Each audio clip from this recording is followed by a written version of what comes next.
안녕하세요. 신월중국에 담임하고 있는 최영강 목사입니다. 2024년 새해가 밝았습니다.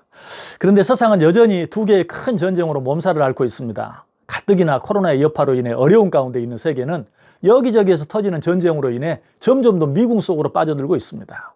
설상가상으로 엊그제 북한에서는 대한민국을 향하여 백령도 북방과 연평도 북방에서 해안포를 200여 발이나 발사했어요.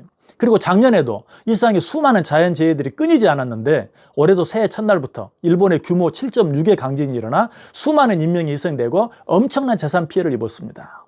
여러분들은 이런 일들을 바라보면서 어떤 생각이 드십니까? 저는 또 한 번 이 일상의 마지막 때가 정말 가까워지고 있구나 하는 생각이 들었어요. 정말 그러하다면 이런 때 우리는 어떻게 해야 할까요? 사도 바울이 신약성경 빌립보서 4장 5절에서 그 해답을 가르쳐 줍니다. 너희 관용을 모든 사람에게 알게 하라. 주께서 가까우시니라. 그렇습니다. 민족이 민족을 대적하고 나라가 나라를 대적하며 이곳저곳에서 지진과 기근이 일어나는 말세의 징조들이 생길 때에 우리는 할 수 있는 대로 모든 사람에게 관용을 베풀 수 있어야 합니다. 그런데 관용이란 도대체 뭡니까? 관용이란 다른 사람이 잘 될 수 있도록 남을 먼저 배려하는 마음이에요. 믿음의 조상 아브라함이 그렇게 했어요. 그는 그의 본토 친척 아버지의 집을 떠날 때에 조카 롯을 그 땅에 내버려 두지 아니하고 함께 데리고 갔어요. 뿐만 아니라 그 둘이 모두 재산이 늘어 도무지 한 곳에 같이 살 수 없게 되었을 때도 아브라함은 조카 롯에게 내가 좌하면 나는 우하고 네가 우하면 나는 좌하겠다고 하면서 좋은 땅을 먼저 선택할 수 있는 권리를 조카 롯에게 양보했습니다. 이것이 관용입니다.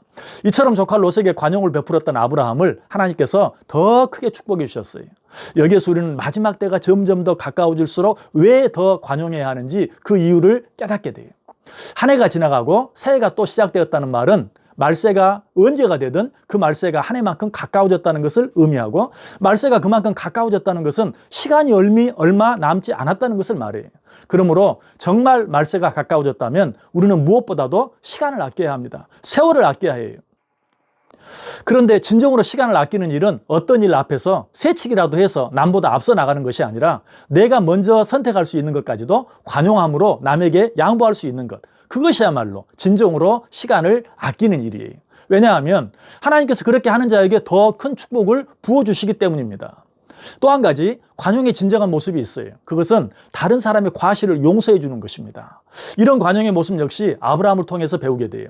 아브라함이 조카 롯에게 좋은 땅을 먼저 선택할 수 있는 권리를 양보했을 때 롯은 삼촌 먼저 하세요 라는 말 한마디 하지 않고 좋은 땅을 낼름 먼저 선택해 버렸어요. 이런 조카 롯이 아브라함에게는 무척이나 서운했을 겁니다. 그러나 아브라함은 그런 조카 롯을 깨끗이 용서합니다. 그것을 어떻게 할 수 있죠? 롯이 살던 소돔과 고모라가 주변 나라들의 공격을 받아 롯과 그의 가족이 사로잡혀가고 그의 재물은 다 빼앗기고 말았을 때 아브라함은 그거 쌤통이다 라고 하면서 가만히 앉아 구경만 하지 않고 집에서 기르고 훈련한 318명을 거느리고 즉시 달려가 적군의 손에서 조카 롯과 그의 가족들을 구해냈을 뿐만 아니라 그 재물까지도 다 찾아온 사실을 통해 알 수 있어요. 이것뿐만이 아니에요. 아브라함이 조카 롯의 모든 잘못을 깨끗이 용서했다는 사실을 보다 더 잘 보여주는 사건이 또 하나 있어요. 그것은 하나님께서 천사들을 보내어 소돔과 고모라를 심판하시겠다고 말씀해 주셨을 때 아브라함은 조카 롯을 위하여 6번이나 하나님께 통사정을 하며 중보 기도를 드렸습니다. 조카 롯이 아브라함을 서운하게 했음에도 불구하고 그런 롯의 잘못을 깨끗이 잊어버리고 용서해 줄 뿐 아니라 그런 롯을 위기 가운데서 돕기 위해 목숨까지도 아끼지 않는 모습, 그리고 그를 위해 진심으로 기도하고 축복해 줄 수 있는 것, 이것이 바로 진정한 관용입니다.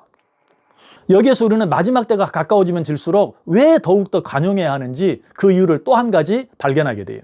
마지막 때가 가까웠다는 것은 주께서 심판하실 날이 가까웠다는 뜻이죠. 그러므로 마지막 때가 가까운 것을 아는 사람은 어떤 악한 사람에 대해서도 자기 자신이 직접 판단하거나 심판할 필요가 없어요. 복수를 하거나 원수를 갚을 필요는 더더욱 없어요. 왜냐하면 하나님께서 오시면 모든 것을 정의롭게 그리고 공의롭게 심판해 주실 것이기 때문입니다. 복수를 하는 것과 원수를 갚는 것까지도 하나님께서 다 해 주실 것이기 때문에 내가 굳이 그것을 할 필요가 없는 것입니다.